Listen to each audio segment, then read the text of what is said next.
போயிட்டு இருக்கேன்னு பார்த்தீங்கன்னா ஒரு கோயிலுக்கு தான் போயிட்டு இருக்கேன். அது வந்து ரொம்ப ஃபேமஸான கோயில். அந்த கோவிலுக்கு போகிற வழியில் வந்து நிறைய மரம், செடி, கொடிகள், அதுக்கப்புறம் வந்து நிறைய பூக்கள், புல்வெளிகள்லாம் வந்து நிறையவே இருந்தது. அது பார்க்கவே நேச்சுரலாக இருந்தது. இப்போ நம்ம கோவிலுக்கு வந்து ரீச் ஆயிட்டோம். இதுதான் அந்த ஃபேமஸான முருகர் கோவில். அதுக்கு ஆப்போசிட்லயே வந்து விளக்கேத்துற ஸ்டாண்ட் வச்சிருந்தாங்க. அங்கதான் போய் நான் இப்ப விளக்கேத்த போறேன். இங்க பாத்தீங்கன்னா வெள்ளிக்கிழமைனால அவ்வளவா கூட்டம் இல்ல. செவ்வாய்னா மட்டும் பாத்தீங்கன்னா செம்மையா கூட்டம் இருக்கும். நான் விளக்கேத்தி முடிச்சிட்டேன். இப்ப வாங்க உள்ள போய் சாமியை பார்க்கலாம். நான் ஃபர்ஸ்ட் டைம் வர்றதுனால இது பெருசா இருக்கும்னு நினைச்சா நான் வந்து இந்த கோவில் வந்து கொஞ்சம் சின்னதா தான் இருக்கு. இந்த கோவில் வந்து ரொம்ப சக்தி சாய்ந்த கோவில்னு சொல்றாங்க. இந்த கோவில்ல வந்து எது வேணாலும் நடக்குமா?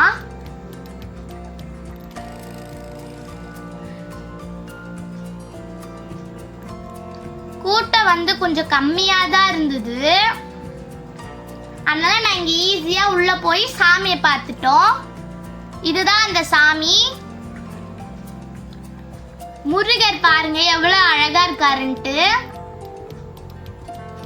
இந்த கோவில் எங்க இருக்குன்னா குமரஞ்சேரியில இருக்கு.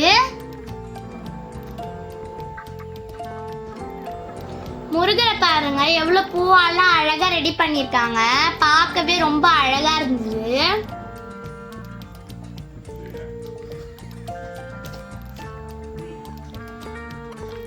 ஐயர் வந்து எல்லாருக்குமே பூ கொடுத்தாங்க. ஆனா எனக்கு வந்து கொடுக்கவே இல்லை. நான் போய் கேட்டு வாங்கிக்கிட்டேன்.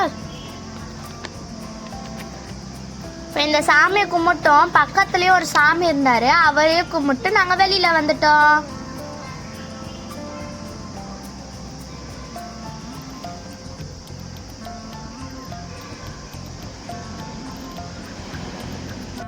வெளியே வரும்போது முருகரோட வாகனம் மயில் இருந்தது. அவங்களையும் தொட்டு கும்பிட்டு வெளியில வந்துட்டோம்.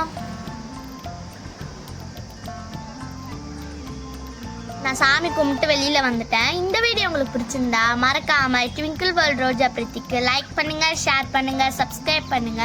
மறக்காம பக்கத்துல இருக்க பெல் ஐக்கனும் தட்டி விட்டுருங்க. பாய்.